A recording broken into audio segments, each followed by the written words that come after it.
చెప్పాను కదా నేను వర్షం వస్తే మన పని ఎలా ఉండదు. అది ఆడుతూ పాడుతూ నేను వర్షం వచ్చిందంటే నేను తెగ ఆనందంగా రీల్ చేసాం. ఇప్పుడు ఏడితే చేతే పద్ధతి అది.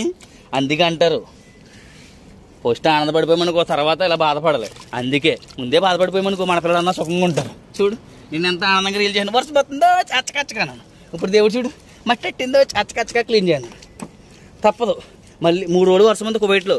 అయినా సరే కడగాల్సింది. ఎందుకంటే ప్రస్తుతానికి ఇప్పుడు లేదు కదా వర్షం, నువ్వు కడగాలి కదా.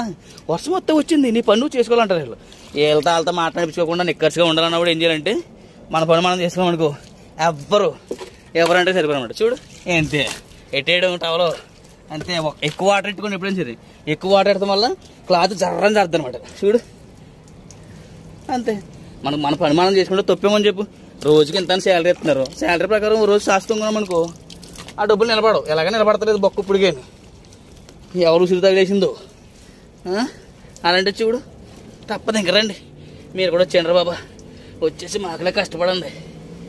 తప్పదు పెళ్లి చేసుకుంటే కష్టపడాలి. రెండోది వచ్చేసి ఇలాగ కొట్టుకు బయట దేశం వచ్చేసరికి కష్టపడాలి.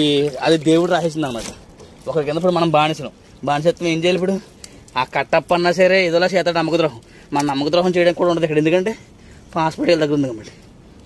ఫోన్లే బొక్క లైసెన్స్ వచ్చేసిందా వీళ్ళు కాబట్టి ఇంకొకరు కొంపకెళ్ళిపోవచ్చా. ఇప్పుడు ఎక్కడికి వెళ్ళొద్దన్నా సరే శాలరీ 160, 150 ఉంటుందా? ఓకేనా? కొత్తగా వచ్చే వాళ్ళకి నేను ఇదే సజెషన్ ఇస్తున్నాను. వచ్చి 2 సంవత్సరాలు కొత్త నోటిఫికేషన్ చేసుకోండి. వెళ్ళిపోయి వస్తామంటే వచ్చేస్తానని చెప్పండి. ఆడిచ్చి 5 డబ్బులు ఉంటాయి కదా 100, 150 ఇస్తారు. అవి మనకి మిగులు. ఓకేనా? సరే మరి జాగ్రత్త. పైనాపిల్ తింటావా? కాసేపు ఎక్కతాను రా. ఇవి ఏంటో తెలుసా చెట్లు? సీమ చింతకాయలు. ఇదేంటో తెలుసా? మందార చెట్టు. అన్ని పూలు ఉన్నాయి. చూసారు ఎన్ని పూలు ఉన్నాయో? అలాగ ఉండదు. గులి మషాల్లా. అది మషాల్లా. సరే జాగ్రత్త. పాపం మా ఇంటికాడ గేదెలు కోసుకుని గడ్డి కూడా పచ్చని కొనుక్కుని పెంచుతున్నారు. ఏం చేద్దాం అంతే. కొన్ని దేశాల్లో అవసరం ఇక్కడ మరి అవసరం. ఈ కారులను చూడేలా కుక్కలా చూస్తారు. మనమైతే ఇంటికాడ ఇట్లా ఆ తర్వాత కారు ముట్టుకున్నాము పిల్లల్ని. ఇక్కడ చూడు ఎన్ని కార్లు అర్థం గారు పట్టుకొచ్చి. కష్టాన్ని కూడా ఇష్టంగా పని చేయండి రా బాబా.